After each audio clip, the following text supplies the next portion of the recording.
Welcome to Dalfin. In this video, we'll guide you through configuring the update variable event in Dalfin's workflow.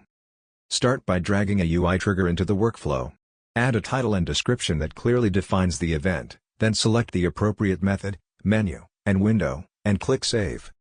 Next, pull the update variable event from the event library into your workflow. Provide a title and description for the event. In the record selection section, you'll need to select the record ID. This is the identifier of the variable you wish to update.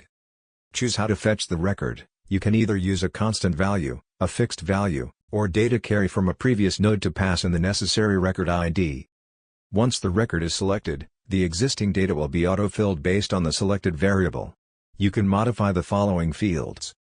Is credential, Boolean, define if the variable is a credential, for example, password or API key.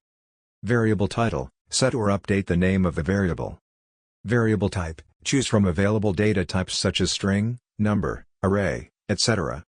The updated variable will then be saved and can be referenced in subsequent workflow events. Finally, click Save and publish the workflow. Now, whenever the trigger conditions are met, Dalfin will automatically update the variable, and you can use the updated value in subsequent workflow steps.